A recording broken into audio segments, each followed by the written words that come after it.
Hello my dear friends, আশা করছি সবাই খুব ভালো আছো। আমিও ভালো আছি। আবার তোমাদের সামনে আমার একটি নতুন কাজের ভ্লগ নিয়ে চলে আসলাম। আমার সেদিনের কাজের লোকেশনটি আমার লোকেশন থেকে প্রায় 40 কিলোমিটার দূরত্ব ছিল। আর ব্রাইড আমাকে বলেছিল খুব সকাল সকাল সেখানে পৌঁছাতে, তবে আমি সকাল সকাল পৌঁছাতে পেরেছিলাম না।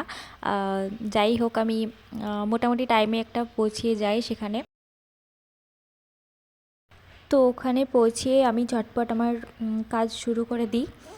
সবসময় আমি ব্রাইডকে রেডি করানোর আগে শাড়ি পিন আপ করে দিই, তো তখনও আমি সেটাই করছিলাম।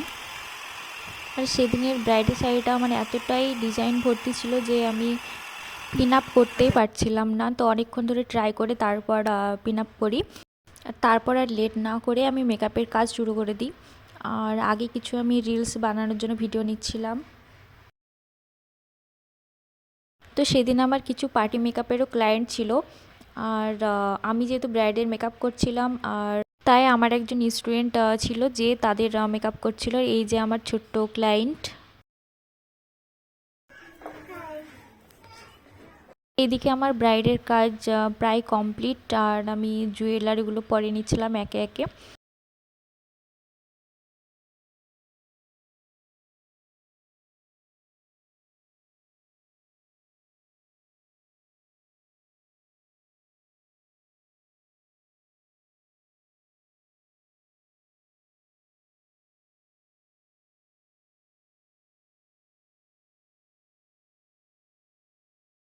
আর সেদিন কারেন্টে প্রচণ্ডই ডিস্টার্ব করছিল, তো প্রায় কাজে আমাকে মোবাইল ফ্ল্যাশ জ্বালিয়ে করতে হয়েছিল।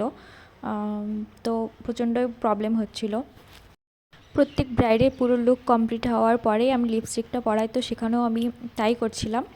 আর সেটা করেই আমি পুরো লুক কমপ্লিট করি। এটাই হলো ব্রাইডের final look. Finally look complete হওয়ার পরে আমি ব্রাইডের কাছে থেকে আমার রিভিউ তুমি কিভাবে নিচ্ছিলাম। আমার সঙ্গে কন্ট্যাক্ট করেছিলে মেকআপের জন্য? ফেসবুক থেকে। আর তোমার আজকের মেকআপটা মানে কেমন লাগলো তোমার সেদিন? সত্যি? হ্যাঁ।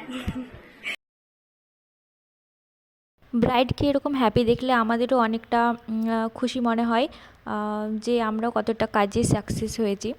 তো তোমরা সবাই দেখে জানাও আমার ব্লগটি তোমাদের কেমন লাগলো, এবং আমার ব্রাইডাল ওয়ার্ক তোমাদের কেমন লাগলো অবশ্যই কমেন্টে জানাবে।